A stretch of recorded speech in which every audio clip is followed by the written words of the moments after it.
Try to talk towards the mic. Yeah. So audio quality. Nice. You're not gonna fix that first? But I feel like abbreviating, not I'm in a being good spot. explicit. Like, I think Java's all about being explicit. Alright, so today we are going to talk about signposting in level. What is that? A very good question. That's what we're talking about in the very first slide. What do you think signposting in levels are?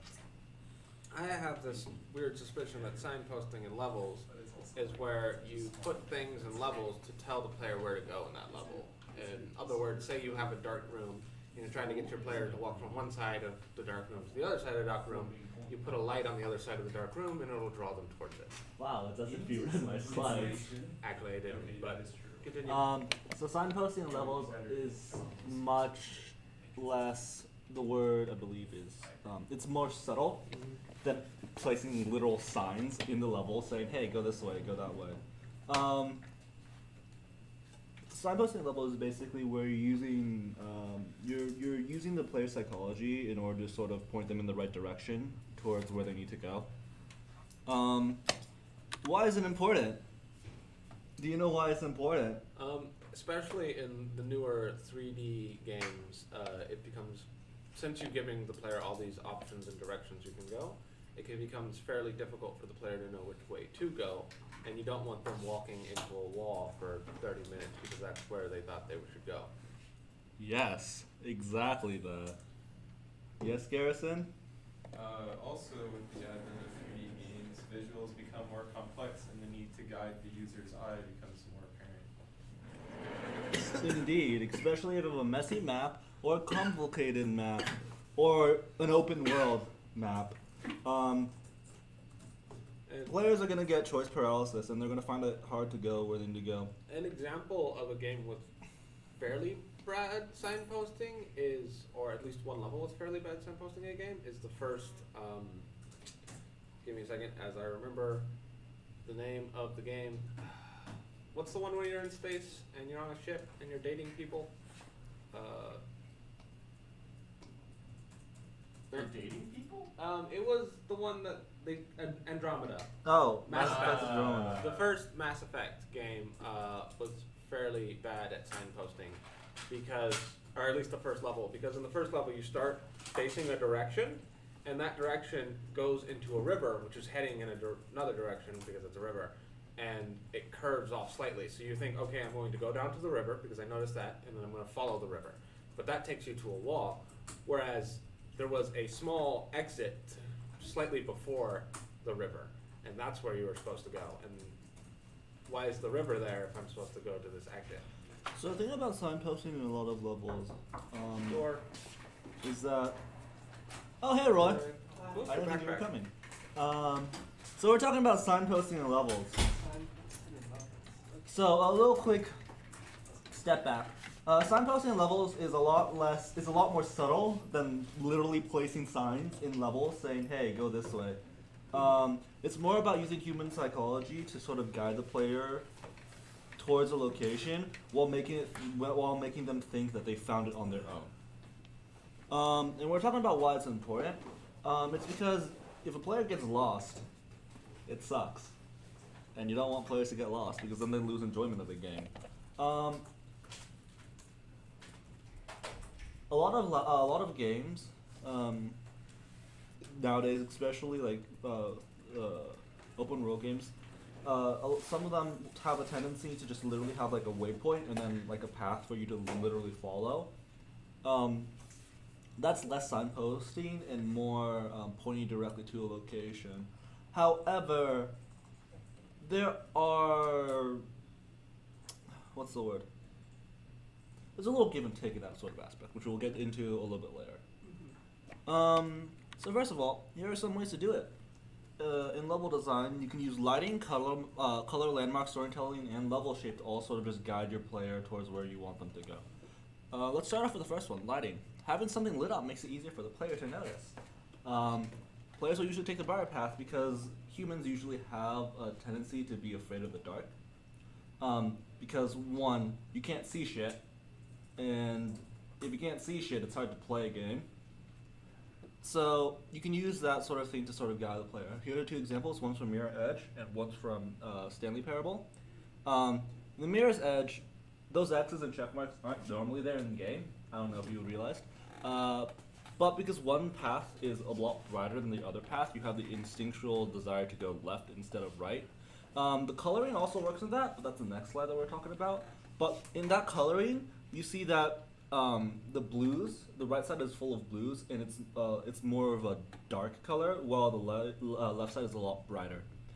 Stanley Parable is also like, hey, here's a light, go to that light. But Stanley Parable is really a weird game because half the time you're ignoring the signposting in the level because you're just saying like, no, fuck you, speaker, I'm going where I want to go. So now we're going to go to yes. One thing I've noted in games is that color and lighting specifically There's a lot of overlap between the two. Yeah, but people are more likely to immediately follow lighting and color prompts if they're moving faster. So in Mirror's Edge, you're probably running from some guys and trying to get through this level as quick as possible. So you, through playing the game, you instinctively know that I don't have time to explore every single thing. So I've got to go to the right direction, and then they train you, and the bright place is always the way you go. Whereas if you had a little bit more free time and it was a little bit more open world type game, you might go, oh, I want to go and check out the wrong path and go down there for a little bit. Mm-hmm. So sort of like Stanley Parable in that sense. Yeah. Do you have any games that come to are there any games that come to your mind that use lighting to signpost? Not immediately. Most of the games that I remember playing are like DS games, so they didn't have like the best lighting. That's fair enough. Lighting is a tricky thing. There's not like it's very. While making this slide, I found it relatively hard to find examples of it or good examples of it. In Doom, I believe in the not the most recent Doom, but like the most recent Doom the one that came out already. 2016? Yeah, 2016. They tend to use a lot of like little lampposts with green light to lead you towards where you need to go. For ledges that you can jump off to. And for ledges to jump off to. I would argue that's a little bit more color than light because it's not really light per se, but say, hey, here's green, go green.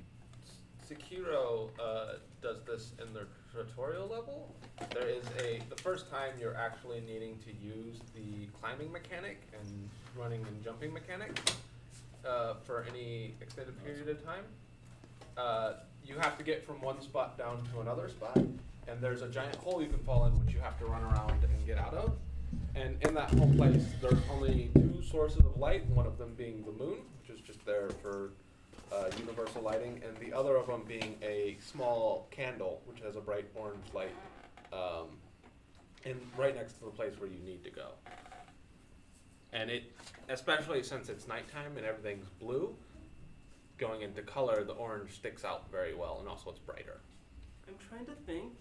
The only game that came to mind that I can remember, because I probably played other games where it's kind of relevant, but the closest one I think would probably be Journey. I think if I'm remembering right, there's like some times when you're like moving upwards, and then it's like I wasn't sure where I'm supposed to go, and then I just go to where the brightest location is. Another aspect of lighting they can use in signposting levels is because right now we're talking a lot about contrast between light and dark, but you can also use it for light and lighter. Like you're saying in Journey, where you're climbing the mountain, they're having like a bright light casting on the mountain, showing like, hey, you want to head towards that direction, stuff like that. Our next part is going to be talking about color. Using colors that contrast the background of the game helps it like pop and helps the player catch it more easily. It can be fairly subtle, despite this contrast, it can still be fairly subtle. For example, in Doom, the most of the background is like an orangish or reddish color, and green pops really nicely against that. But because they're really small and scattered, it's hard to it's easy to see, but it's not always, you're not always focused. And as a result of that, it's more subconscious saying like, hey, I should probably go this way, without realizing that, hey, there's green lights that I'm following. Another good thing that is make sure to assign meanings to colors. You can, for example, red is often used as like a universal danger sign. So for example, if you have like two doors and one of them is glowing green and the other is glowing red, people will most likely go to the green one, depending on the sort of game. For example, if they're like, if they want to be safe, they'd go towards the green one. And if they want some sort of like, if they want to fight something hard or something, they would go towards the red one because the red is giving you the feeling of danger, while green is giving the feeling of like, you know, calm, safety. Pattern recognition is also pretty good for colors. If you have a lot of, if you use a lot of the same color for the same thing, players will start to players will start to conjoin the two together, and as a result, like one color will be like, oh, this is a good thing, or oh, this is a bad thing. For example, if you use red on every single enemy in the game, and then you have like a doorway that's red, the player's like, okay, maybe not a good thing. Or like if you, for example, if you have like yellow for all your coins, and you have suddenly have a door that's yellow, players will be like, hey, maybe that's a room with coins, stuff like that. Here's a good example of a game using color. It is And the it day didn't save my before save. the Okay. day, before the day, before the day, before the day, Fine. before the day, times 30, 40, I don't know, how many days is it? A lot. It's many. Put the timestamp I put the okay. somewhere on the screen. His original design. He's been so around updated here, a whole you bunch. notice Where how there's Cloud a lot of pretty much. right there. And that's fine. You listening, man? Where- Throughout this level design, Yeah, you notice free. that there are these red cables that are going to be around the fences. You're going to see it as soon as it gets past this laser barrier. That's the problem. Um, When it's pretty easy, you get overconfident It's and you run incredibly right subtle. into it like an idiot. Like right down that railing over there. There's that red wire that's pointing. Neil to it Barrett is going to downwards. make our gamers very happy. Oh, it's yes, actually, yes, he is. So it's red, and most of this level is colored in blues, so that you can see that. Hey, And I again, can look go at that this little way. skull And motif second thing that it underneath does really the well is that it's incredibly grill. subtle. Like if you're not paying attention to it, it looks like it's just part of the. It looks like it's going to be part of the level, or like sort of like, hey, it's normal for this wire to be here. Until you start really looking at it and be like, wait a second, that's just telling the player, hey, go this way. Do you know any other games that use color to sort of point out a path? We already mentioned one previously, and it's a pretty big one. It's a game that uses it to like the extreme. You mean Journey? I don't think Journey No. used it. No, it's Mirror's Edge. Mirror's Edge. Right. The path that you need to go is always red, like a bright red.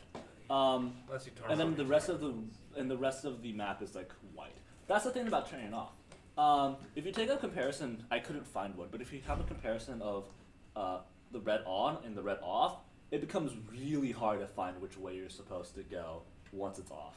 Yeah. To the point where you really only want to turn it off if you're an expert player. You're trying to speedrun and find optimal paths. Well, but also like within color, there's like contrast, right? And Yeah. so I think that in Mirror's Edge in particular, like red works, but since there are other colors that are high contrast, like green and orange, like they take the extra mile by actually like it looks like they bump up the saturation on the colors that it's almost like glowing, as opposed to like because even then you could get some mixed affordances of like, oh, that's orange and that's also a highly saturated color, so I'll go and jump off that. Yeah.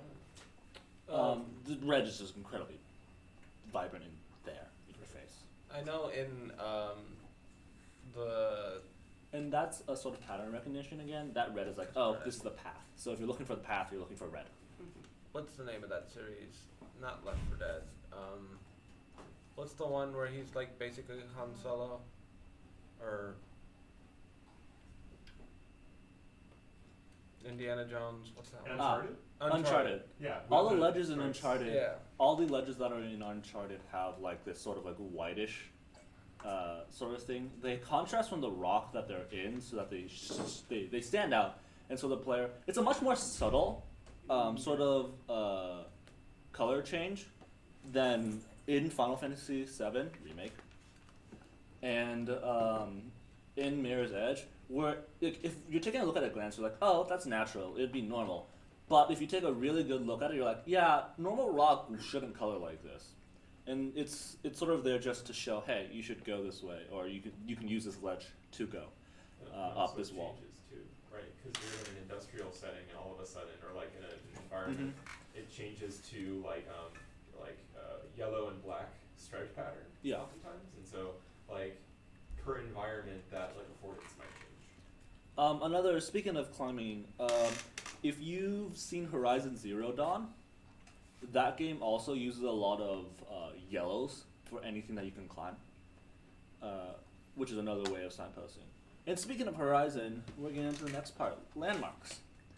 Landmarks are great for open worlds, because if you want it to be more immersive, you have this giant ass landmark just there, and then the player looks around, see the giant landmark, like, oh, okay, cool, I'll just head in that, oh, that's cool, I know where I am. Or I can head there and find out where I am.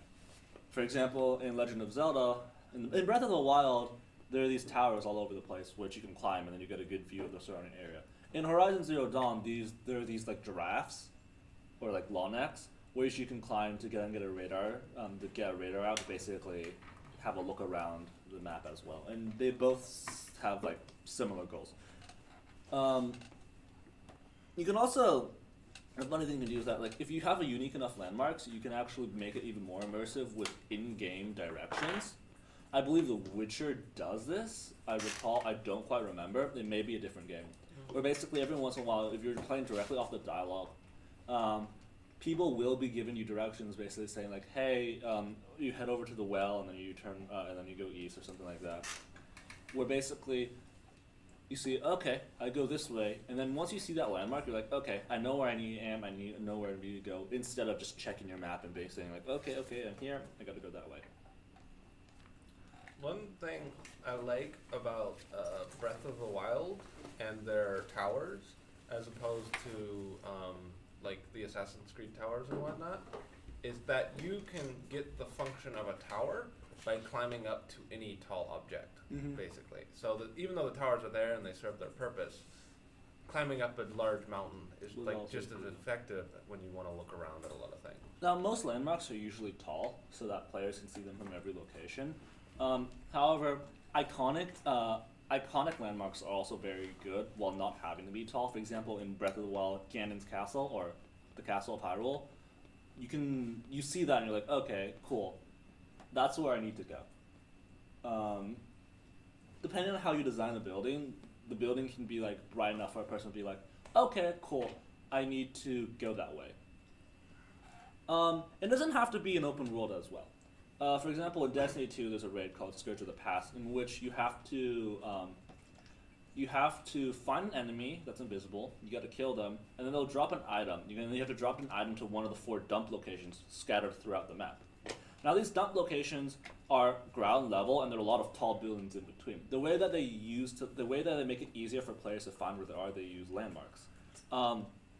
There's one dump point where they use coloring to their advantage. The entire dump area, once you're getting close to the bank point, you start seeing green lights, and everything is washed in a shade in like a green hue, because there's a bunch of green lights around there. They have a tall tower with a rabbit symbol on top, so it's above everything. You can just look up and you see it. There's a set of like domes where you can see, which is also a little above the area, stuff like that. Storytelling is also an important aspect, or is a thing that you can use to your advantage when doing signposting. And this is where I'm talking about the give and take about having waypoints. If you can mesh it into the story well enough, it works. For example, in Mirror's Edge, the red thing is called Runner's Vision, and they have an in-game justification for why that thing exists. And as a result, that sort of works. It makes that sort of like heavy hand-holding much more palatable. And it's also interesting because the way to do it is basically, if you're good enough, you can turn off Runner's Vision and then you just sort of find your own. So this is basically, this is an in-game representation of something that better players can have. Dead Space also does something like this. The thing about Dead Space is Dead Space has a lot of UI that's very diegetic, I believe is the word. Yeah. Where the UI is just like a part of the game world. For example, your ammo counter is on your gun. Your life meter is on your back, like in a pack on your back. They say like you have this much HP. And also, when playing the game, the way it shows you the way forward by like a single line on the ground, in which you say like, yeah, it's part of my suit, it's part of my UI, stuff like that. Clairvoyance in Skyrim is also the same way. Yes. I haven't played Skyrim. Probably something I should play at some point, but yeah. The funny thing about clairvoyance in Skyrim is how useless it can be, because you have a little thing in the upper top hand. Like if you didn't have that little upper top hand thing pointing you directly to where you need to go, clairvoyance would be like a super useful spell. But because that compass is always pointing you in the direction you want to go, the spell becomes basically useless. So that's one of the funny things that I like looking about Skyrim, is looking at their there seems to be because it's such a large game, there seems to be a disagreement between two sets of designers, and one set of designers just making cool things for the game, and the other set of designers are designing the core gameplay loop, and one part of the core gameplay loop is to have this little compass, and the other group of designers who want to make cool things make the clairvoyance, and as a result you get a mechanic that you can't really use because there's another mechanic that's doing it. I agree. I do feel like, and also not even just the compass, but when you get into proximity of an objective, the compass marker moves to the objective. Yeah. I think for me, and maybe it's an assistive feature, or maybe it is just like conflicting opinions about how things should be conveyed. But like I've used clairvoyance, not a lot, but a few times to do like wayfinding. So like, hey, the objective's up there. How the hell do I get there? Yeah. Because it's point based. If it's up on a ridge or something, I need to find a path to get there. Yeah. It might do that for me, but otherwise, yeah. It definitely has some niche uses, and it's good that it's a cheap spell, but it's like not. Its full use would only come into existence if you could remove the compass at the top of your screen. Yeah, and then it would be a heavy reliance on clairvoyance for sure. All right. The final aspect of signposting, the final thing that I'm going to talk about that I can use as signposting, because there's definitely more, is level shape. We can talk about map structure first of all. This is like the thing that you can usually find in PvP. One example of where you use level shape in order to sort of like force you the way that you want the players to play is, for example, if you make your map a circle. Because right here, this rest of the map isn't that much of a circle, but this inner area is a circle. And the thing about that is, if you're inside of this circle right here, in this rocket area, there are like 3 different areas in which people can come in and shoot at you, which gives you not a lot of room for cover, which usually makes that area a place that you don't want to be in. As a result, people usually play around the outside of the area, or even in these areas where there's a lot more cover. However, if the people are playing in these outside area, going through the center is a way to quickly flank someone or catch them off guard, which is something that people don't usually tend to see coming because, again, you don't want to be in that area. What game is this from? That's Destiny. Okay. It's a So PvP this map. is, you have a lot of mobility in Destiny? You do have a relatively good amount of mobility in Destiny too, which does make it different from other tactical shooters. Choke points are also a thing that are very useful, because you never want to be on the opposite side of a choke point. Because if you're in the cone area of the choke point,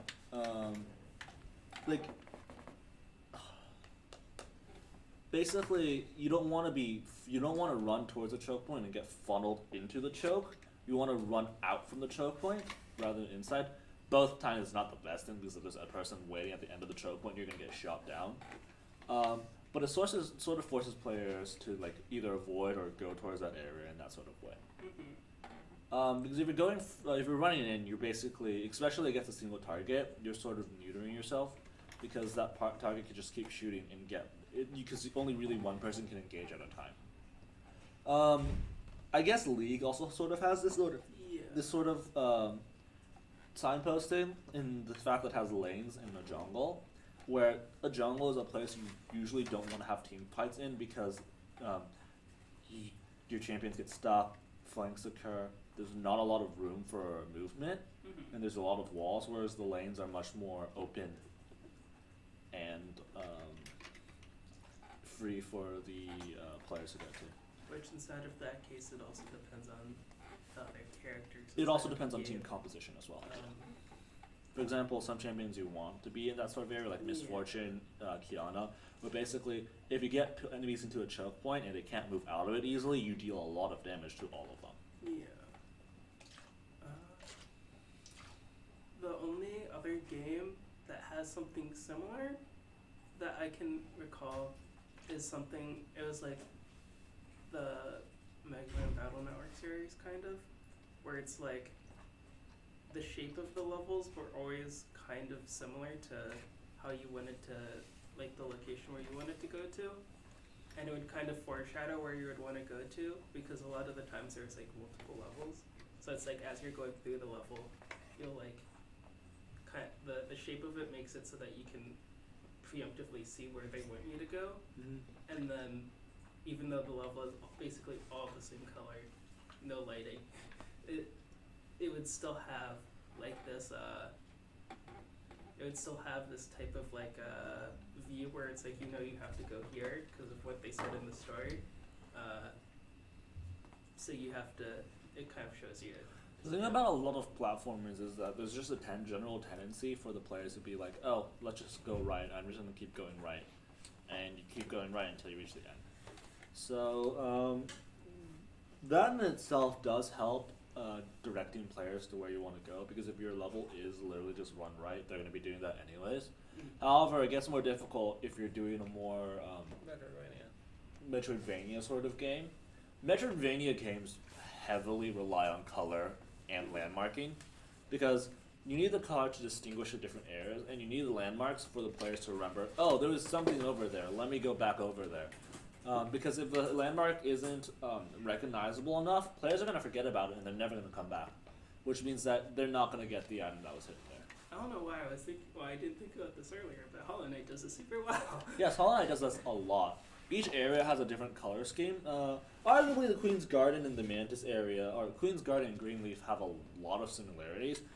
Queen's Garden is a deeper green shade of green than Zen. Also, Queen's Garden is the one where the Mantis guys are, and the other one, even though they have similar color schemes, the structure, The shape of all the plants there are also very different. and the shape of like the buildings and like the feel of the community is very different, because the plant one is overgrown and there's grass on everything. Where Queen's Garden is much more. It's simultaneously much more kept together and more of like the structure is coming apart. Yeah, because in Queen's Garden you see a lot of man-made structures in that, along with a bunch of spikes, where there's so many spikes to the point where basically if you think about, if you just say, oh, that green area with the spikes, you instantly know, oh, it's the Queen's Garden, because there aren't spikes in Green Path. But if you say like, oh, the green area with the acid, then you know, oh, we're probably talking about Green Path. To that note, hazards are also like a way for players to recognize which areas are where, because it's like depending on how varied the hazard is. The hazards could do basically the same thing, because honestly the spikes, the acid, do essentially the exact same thing, with the difference being that spikes could be on walls as well. But because of the way that they're made, so that they look different and feel different, you instantly have this understanding of like, hey, one area is different from the other. And it can also help in Metroidvania. For example, if you get an ability that, for example, lets you swim through the acid, you instantly realize, oh, okay, so where are the places with acid? Oh, there's Green Path. Oh, there's that pit area. There's also the sewers, I guess. And basically, once you realize, oh, there's these three places, cool, here's where I can use this ability, and then you just go back with that ability. Or you get the ice gun and you're like, oh, I can freeze things that are flying in the air. Where are there a bunch of guys who fly around in the air? Also, you can also think, oh, I got this gun that shoots cold. Hey, lava's hot. What if I use this in the lava area? What happens? Not that I know what happens, because I haven't beat that game, but I'm pretty sure something Which happens. one? Metroid? In Metroid Prime it does something, in the older games I don't think it does. Sounds about right. Yeah. Would horror games be an example of like level shape as far as like, because I know a lot of them get a bad rap for being like haunted houses, but I want to say yes, but also I don't play horror games. So, horror. It depends on the horror game. I'm thinking mostly of Final Fantasy VII. Final Fantasy VII isn't really a The horror game. most simplistic. Yes, it is. Final Fantasy VII? Not Final Fantasy VII. Resident. Resident Evil 7. Horror games mostly subscribe to the most simplistic level shape design, which is a hallway. yeah. The thing about that is because horror games sort of want you to feel like you're trapped. So Uh, hallways help a lot with that. It limits player movement and makes it more, you know.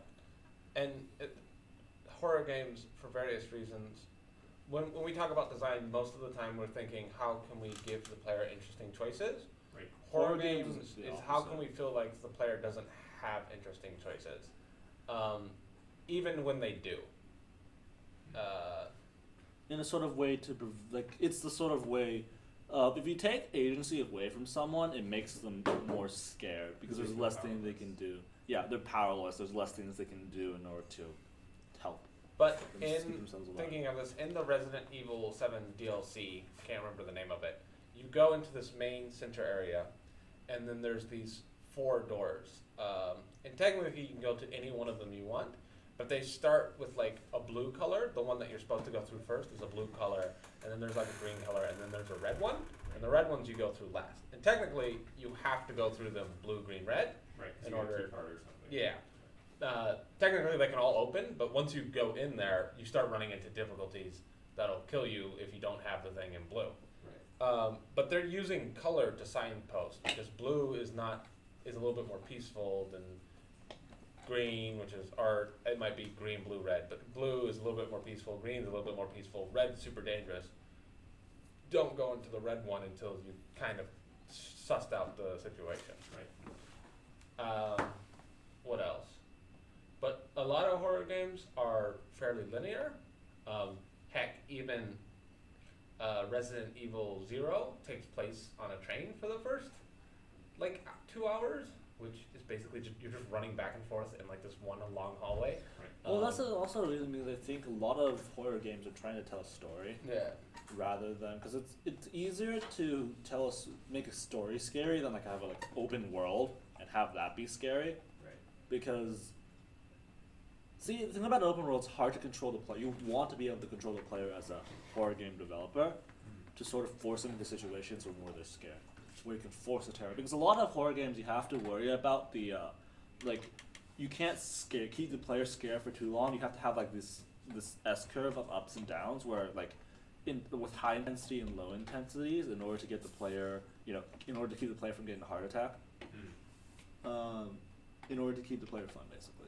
Because I think that there are a lot of games that are really good examples of haunted house simulators, but then I think that there are some games like the Outlast sequel, which was way more about oh hey, let's give you this really wide path so Yeah. it feels like you have choice, increasing that illusion of choice, but also really kind of the path narrows down to maybe I squeezing haven't past played that this thing. one. Yeah. Was it good? Did you play that one? Is that the one where you have a night vision camera and you have to get a battery all of for them. it? That's sort of a staple of Outlast. Yeah. But that's the one where you go out in the woods. And Yeah. they steal You your go through a cornfield at one point in that Yes. game. See that's fairly interesting to me, but I don't think you have a lot of options. So they kind of use I don't think you can fight back. signposting in the reverse. From what I know, because the people you're running from tend to have flashlights in order to look for you. Right. So they're taking the bright light, which usually draws you in, Mhm. and turning that on the head, and you want to go away from the bright light Right. because that's a dude with a flashlight trying to get you. And so because of that, you're being directed into darker areas, Yeah. which in turn also ramps up the But it's scary because what's in the dark area. Yeah. And then another example of that would be Limbo, I guess, if we're talking about it, where it's light and positioning, because everything is in a platform, Yeah. kind of, you can really play around with almost stage lighting. Yeah. So how can we have certain things silhouetted to indicate interactability? Oh yeah, Limbo. And also Inside Yeah. would be another good example. Inside's a funny one. I played through that game once, and I got to the end, and I was like, I feel like you could probably beat this game in another way because of the underwater levels where everything just gets super wide. Right. Those are weird because I felt like, oh, is there like multiple exits to this? Did I just happen to find one? I'd have to go through and like analyze it in order to see how they're getting me to go in the direction they want me to go. It's a lot of kind of like we talked about with Outlast, it seems, where it's sort of like we're gonna give you this big space, but we're gonna kind of put things in a way that you don't really feel like you're being funneled, but you are being funneled. Yeah. I mean, Inside doesn't do a lot of things right. It's pretty punishing to its players, but I think that once you understand the love language of the designers and kind of like how they direct you to things, then you can kind of see things like, oh yeah, if I put this on my head, it's yellow, so yellow means that I can control people. Yeah. The thing about signposting that's really hard to like analyze is that good signposting is something that you don't notice. Right, it's like good UX or good UI or whatever. Right? Just you don't see it, Yeah. and you have no idea it's there until. And like especially with my way of playing games, which is usually once, for like those type of things, usually you have to play it like 2 or 3 times, and maybe even watch a let's play of someone who's not following the right direction. Okay, what's leading them offwards? Yeah. For example, in the Final Fantasy VII video that I was showing you, I was watching that and I didn't even realize that the wires were there leading you to the right place until the player there literally just pointed that out and was saying like, "Hey, I like how they did this," and I was like, "Oh shit, they totally did do that." Right. And you're supposed to be a game designer. Yeah, I mean that guy also like does a bunch of game design, or no, he does a lot of character design and game analysis. I wanted to go back originally because we were talking about like within a level. I think Red Dead Redemption 2 does a really good job of signposting, where not only do you have like at night everything's super dark and you have the orange glow of like a house in the distance, and that's definitely used to sort of wayfind, because you might see like, oh, there's Strawberry, which is a town off over there. If you get high enough, but you can also like when you're in the forest kind of signpost to like, oh, there's a street over there. Another thing that you do is really cool is every camp, which is usually tied to some kind of random event, like either someone there or like a story character, has a fireplace, and the fireplace gives off smoke, and so you can actually make your way to all of these random events just by following these smoke signals that are coming out. And so that's a kind of different way of wayfinding where color, like a dark color, is contrasted against the light of the sky. I would say that's something along the lines of landmarks. Yeah, sure. Because that's basically what those fireplaces are. They're basically saying like, hey, we're here, come over here. But it's interesting because it's like you're combining landmarks with color too, and Yeah. like contrast. All of these things tend to be and should be combined. Yes. Because they all have their own strengths and weaknesses that can help balance each other out. So like, I was gonna give an example. Light and dark can be very unsubtle. What's the word? What's the word for that? What? Okay. Uh, So like especially in a horror game where you want to be in the light because the light gives you a sense of safety. Using light to signpost is a very obvious sort of way to do it. Whereas in a different game, it could be a lot more subtle. But you mix and match that with other aspects of it, and then it's better. So, like talking about the Breath of the Wild towers, not only are they very tall and fairly easy to notice, most of them. Some of them are in like pits for some reason, but they also have a unique coloring that you don't really see anywhere else in the game except for the shrines. And so they have a bright blue and bright orange color of the technology that they're a part of. And so not only are they tall, but they also have this separate coloring telling you that they're special. Right. So there's like a transparency of like, the transparency of the mechanic is like, oh hey, light is good. Tower is viewpoint, you can see things. The transparency of that mechanic affords a certain like kind of usability, but also sacrifices like the sort of cliche nature of like, oh yeah, I should go towards the light, duh. So I think there's like a balance, right? Yeah, and another thing is Breath of the Wild kind of plays around with this in a funny way because the giant machines, which are the worst enemy to fight in the entire game, Also has the same color scheme. also have the same color scheme. So it's giving you, not only is the signposting allowing you to understand how to move around in the world, it's also giving you some narrative through the coloring and whatnot of these things are connected, and in fact the machines that you're fighting used to be, were built for the good guy's side, and we built them to help us defend against Ganon, and then he corrupted them, which leads to a lot of the corrupted stuff, like how everything is kind of being corrupted by Ganon. So you get some story and some mechanical benefits as well.